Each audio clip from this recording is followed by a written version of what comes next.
Hello, everybody, and welcome to this week's episode of The Awesome C.O.D.Y.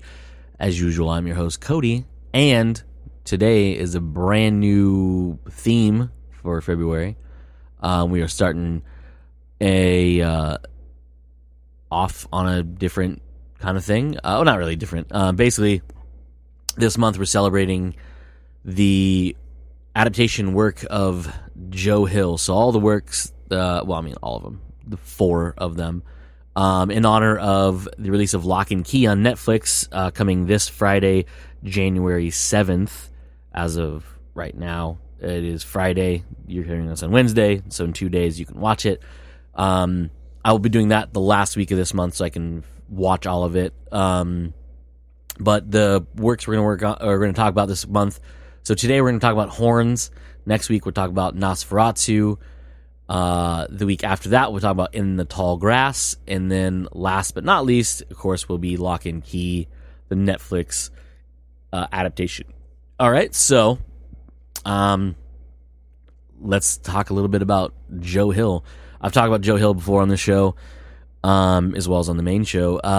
He is the son of Stephen King. His name is a pen name he goes by. It's a shortening of his middle name and his first name, Joseph Hillstrom King. He goes by Joe Hill. He did that to essentially, distance himself a little bit from his father. Not that he didn't want to distance himself because of bad things, but he wanted to, if I'm not mistaken, he said he wanted to do it on his own merit. But it's well known that it's his father, so whatever. But he's definitely his own man and his own writer, and he's amazing. He's done quite a bit of things. So of notable work, his 4 novels that are out so far, 2 of which I'll be talking about this week or this month. You have Heart-Shaped Box, his first novel, Horns, which we'll talk about today, Nosferatu, and The Fireman, and then listed for this year sometime is something called Up the Chimney Down. Who knows if that's actually going to come out. Then he has a couple different collections of short stories. 20th Century Ghosts would be the first one. A Little Silver Book of Sharp, Shiny Silver Slivers would be the second one. Then he had, which I don't really believe is anywhere really available. Then there's Strange Weather, and then Full Throttle, which is the newest one that came out late last year. Comic books, he's got a bunch. Locke Key being one of them. One of my favorites, The Cape. Wrath, Welcome to Christmas Land, which is a graphic novel based on Nosferatu, which is the car, the Wraith, the Rolls-Royce Wraith that's in there. You have Tales from the Dark Side, the second miniseries, The Cape. His new books, Basketful of Heads, Plunge, Sea Dogs, and Dying is Easy, which Dying is Easy hasn't come out yet, which will be out very, very soon, I believe. And then he's got a ton of short stories, which I mentioned are in the collections. I'm not going to list all of them because there's a lot of them. He's appeared in anthologies. Most of them are short stories that are available in his other collections. And then that's it. So of his adaptations, the only thing I haven't seen on this list is By the Silver Lakes of Lake Champlain, or Champagne. I'm not Champlain, I think is what it's actually. Champlain? Yeah, Champlain. Which is one of the episodes in the new Creep show that's on Shudder. I've not watched yet. I was going to, but then I was like, well, there's only 4 weeks in February, and I've already seen 3 of the 4 or 3 of the 5 or 3 of the 4 things already out, other than Locke Key. And I was like, well, I'll talk about Horns, Nosferatu, In the Tall Grass, and Locke Key, because that'll be all 4 for all 4 weeks. So eventually, I'll probably get to Creep show. I just don't know when. So up next, so let's talk about Horns. Horns is a novel released in 2010.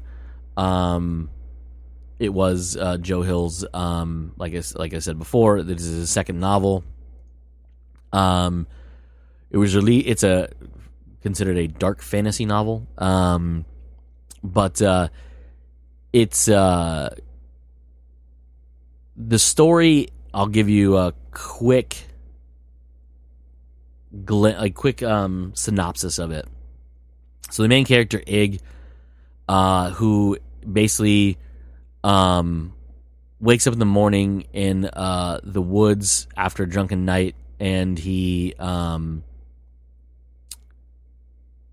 basically is found near the corpse of where his girlfriend was found dead. Not at the time, not exact same time, but near where her body was found originally. And already people assume that he's the one that killed her because of all these things that happened. I'm not going to go full details of it because you should read/watch it, and you'll find out all the things that happen.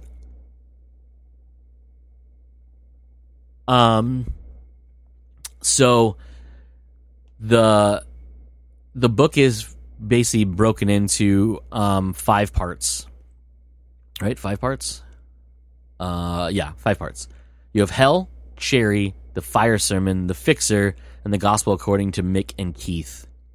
So the 5 parts tell the story of how Ig goes from being an outcast in his small town that he lives in to redeeming himself towards the end. Now the movie leads you more to know exactly where he stands at the end of it. The book leaves a little bit kind of unsettled. And it's not really, I mean, it's more obviously shown in the movie than it is in the book in the way it's described, but it doesn't matter. You'll understand it when you read it and or watch it. I'm trying not to spoil anything for you. But basically, the whole story is Marin, the girlfriend of Ig, is murdered. Everyone thinks it's him. He's getting ready to essentially be prosecuted for it. But it goes from there. Again, try not to spoil anything because there's a lot to it. But he one day wakes up with horns growing out of his head, and certain things start to happen when he's around people. And what those things are is the people start to tell him their darkest secrets. And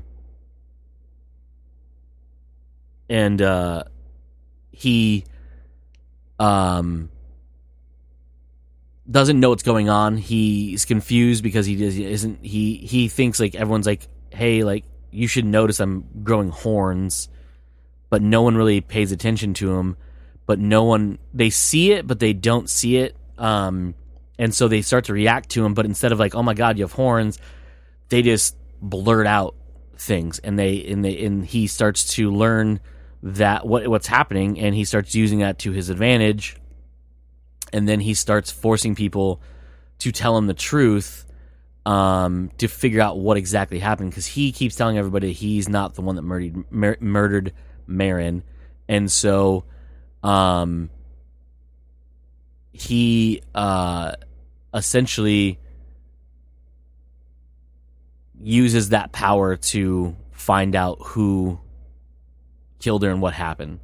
All the time, basically finding out deep dark secrets from everybody, from his close family to friends to complete and utter strangers, and it gets very, very, very dark.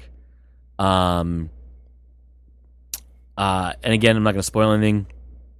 You can read it for yourself as well as watch the movie. I watched the movie on Amazon Prime, I believe. It might be on Netflix. I'm not too sure where I actually watched it most recently. I own it as well, which is dumb because I do own it. I could have just watched it any time, but I was like, oh, I'm going to rewatch it. And I found was it on Netflix? Hold on. I'm going to look it up real quick while we're here chatting, because I don't remember where I watched it from. I'm going to type in horns and say, you have it in your fucking library. Yeah, I know I can watch it. Netflix. It is on Netflix. That's where I saw it. That's where I watched it. And of course I have it on Apple TV, so I can watch it whenever. But yeah, you can watch it on the Netflix right now, which makes sense because you can watch Locke Key come Friday as well. So on the Netflix.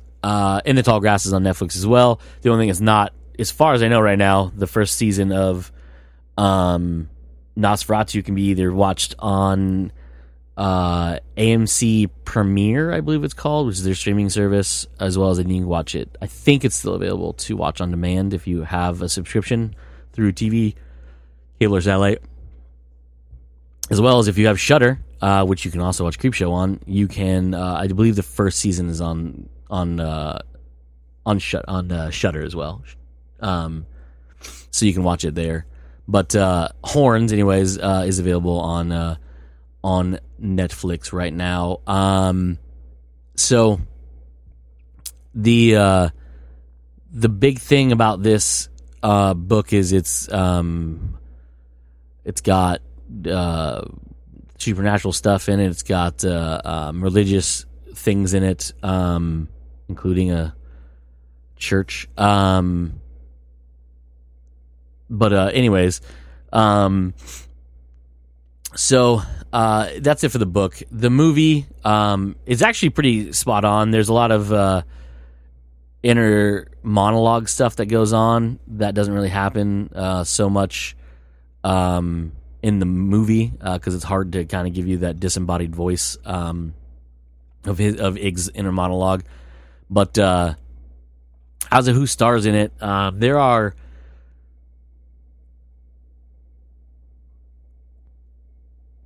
It's safe to say there's more than 4, but I picked the 4 main characters who I know from different things. Well, you'll know one of them for sure, and there's some other actors you'll notice too. You'll recognize too. Just nobody.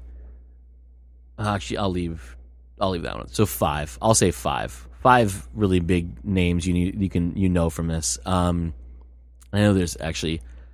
His parents actually are well-known actors and actresses too. Yeah, you know what? I'll give you all of them. So my list went from 4 to 7. So, anyways, first up is Daniel Radcliffe plays Ig or Ignatius Parrish. Real fucked up name, by the way. And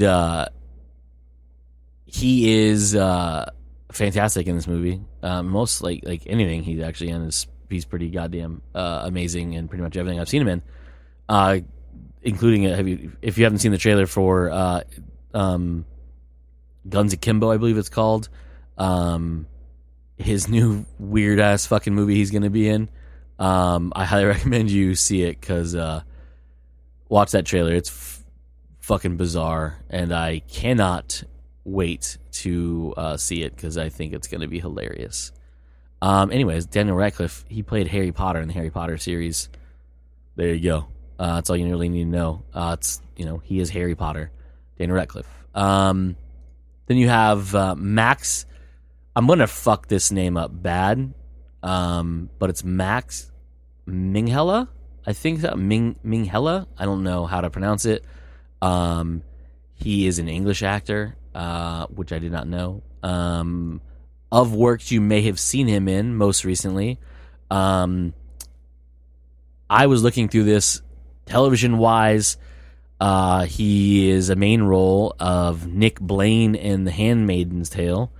I've never watched The Mindy Project, so I don't know how to explain who he is in that.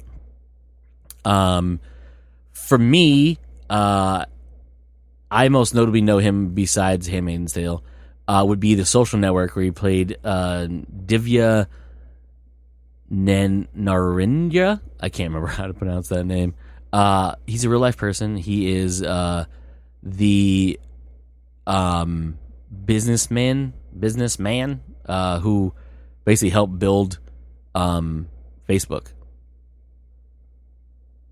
that's who he is. He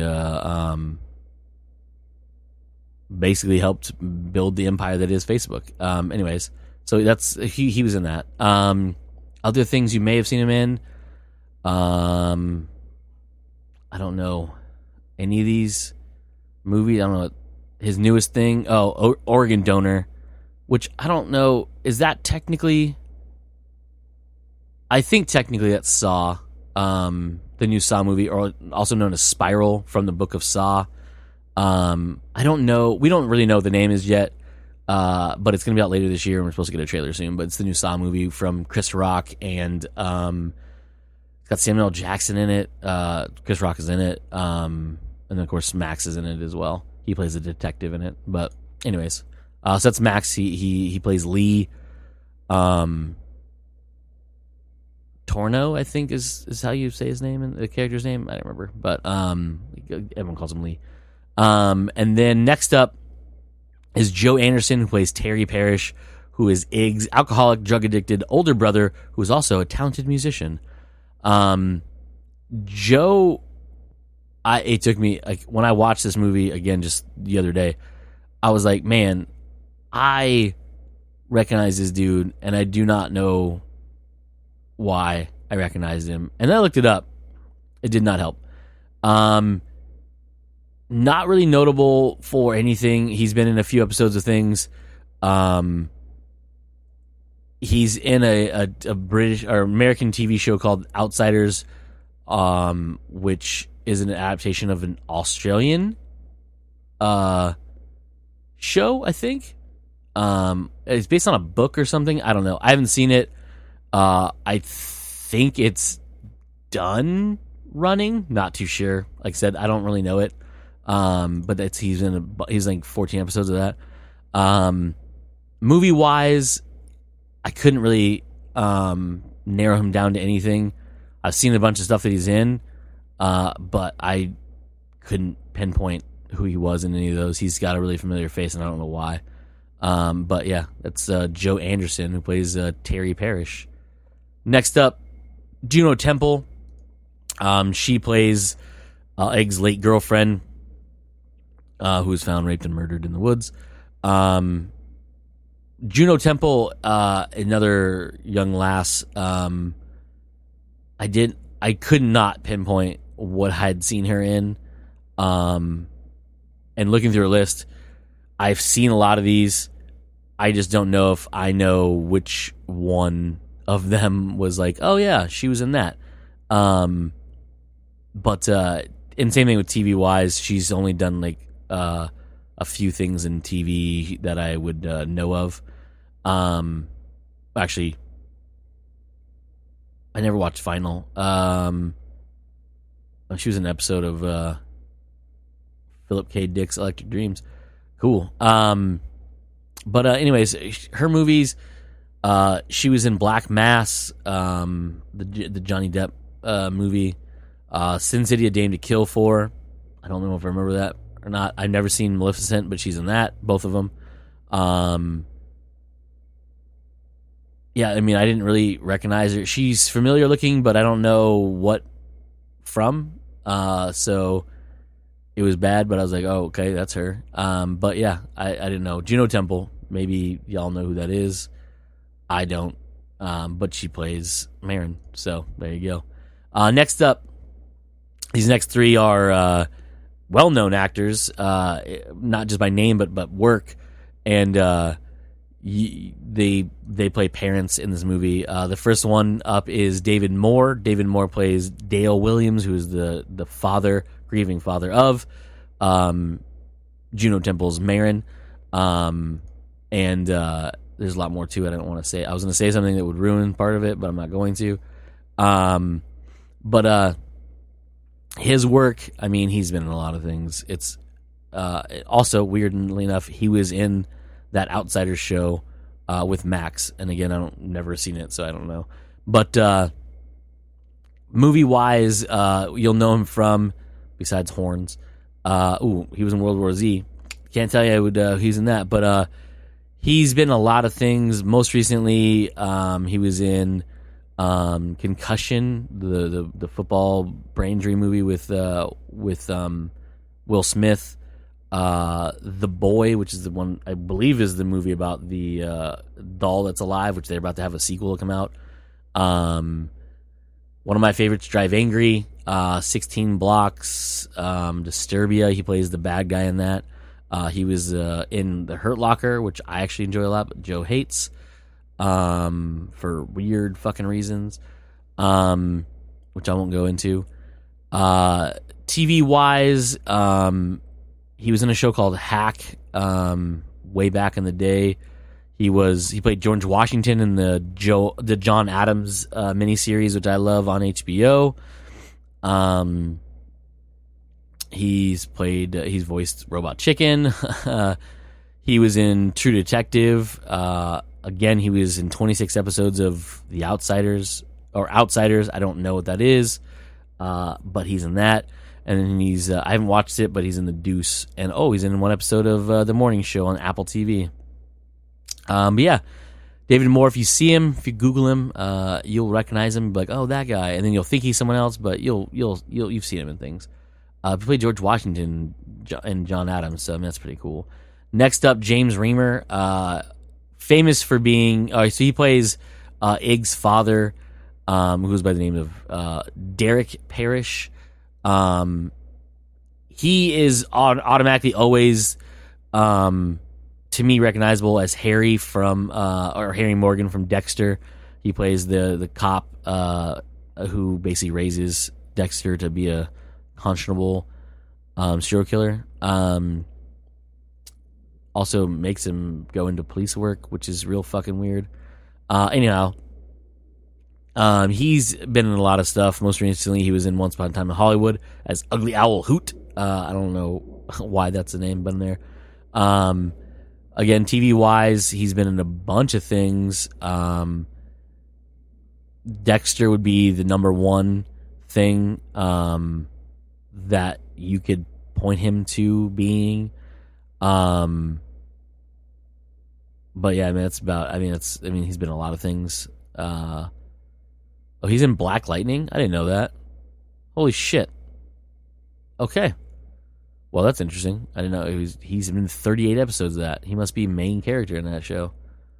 What if he plays a bad guy? What's he play? Peter Gamby. Oh, yeah, that sounds like a bad guy's name. Yep,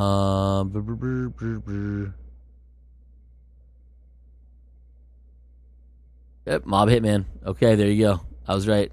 He plays a hitman. Little reading, I didn't even look at that. He was in Gotham too? Jesus. That's fucking weird. Anyhow, yeah, that's James Remar. He's Dexter Morgan's dad from, Dexter. Harry Morgan. It's fine. Next up, the young lady who plays Lydia Parrish, who is Ig's mother, Kathleen Quaylen, I believe is her name, or how you pronounce it.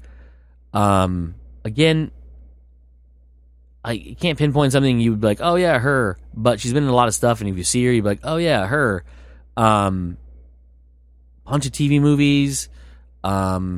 Nothing, as far as I know, is a super long run on TV. Like episode wise, ton of TV movies, ton of regular movies too. But most recently, a bunch of independent shit. Wow, there's a whole lot of stuff in there you will probably never recognize. Doesn't matter. If you see her, you'll be like, oh yeah, her. That's what I did, and I don't even know who she is. But yeah, so that's Kathleen Quaylen, who plays Ig's mom, Lydia. So yeah, the movie I should have said is this basically directed by Alexander Aja, I believe is how you actually say his name. I could be wrong on that, but that's how I pronounce it. Directing wise, he's done that. He did a new movie last year called Crawl, which is like the alligators and shit. He directed, of big things, The Hills Have Eyes from 2006, Mirrors, Piranha 3D, and of course Horns. He directed. He's written a bunch of things, produced a bunch of things,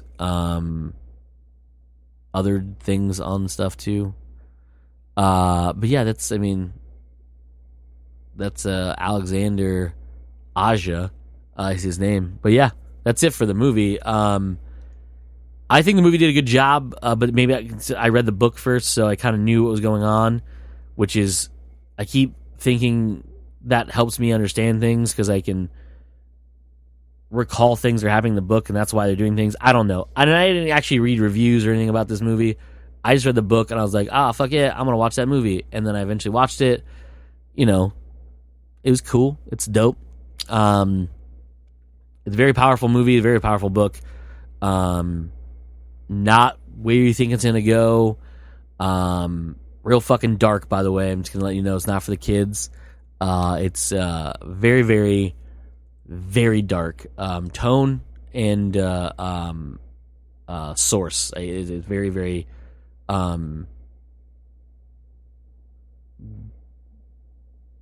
very, very, I don't want to say violent. I mean, it's pretty violent, but content wise, what is said in it is very, very dark, and it's interesting. It's a very interesting story, a very interesting read. I enjoyed it. I read it twice. Not because I didn't understand it the first time. It's because I read it. I literally forgot about the movie. Watched the movie not last year, year before, I think. Is that right? Either I watched it in 2017 or 2018 for the first time. I just recently rewatched it. But before I watched it the first time, I reread the book, and I was like, oh, yeah, so it was fresh in my mind because it had been, at the time, like 6 or 7 or 8 years since I'd read it. But yeah, it also won or was nominated for Best Novel for the Bram Stoker Award in 2010 as well, which is given to books that fall into horror, fantasy, and thriller, I believe. I could be wrong. Actually, I can tell you right now. Yeah, so they lump it as horror because it's given out by the Horror Writers Association.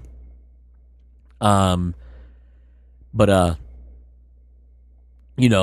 it's cool, whatever. But yeah, that's Horned by Joe Hill. So tune in next week, everybody, when I talk about Nosferatu, the book and the miniseries. Well, the first part of the miniseries, I would say miniseries. There's only 2 seasons. The first part, because it's already out. So tune in next week. Same time, same place. Not same time. I mean, whenever you listen to it, but it's going to be out the same time every Wednesday. I was going to say same talk time, same talk place, but whatever. Doesn't matter. Anyways, that's it for this week's episode, everybody. Again, we're talking about Joe Hill adaptations in honor of the adaptation of the long-awaited adaptation of Locke Key on Netflix coming out this Friday, which I will not be talking about until the last of the month, so in basically 4 weeks or 3 more weeks, so I can watch it all and get my thoughts together. But yeah, that's it for this week's episode, everybody. Again, this has been Awesome with Cody. I'm your host, Cody, and as usual, at the end of this, I like to say, let's be awesome.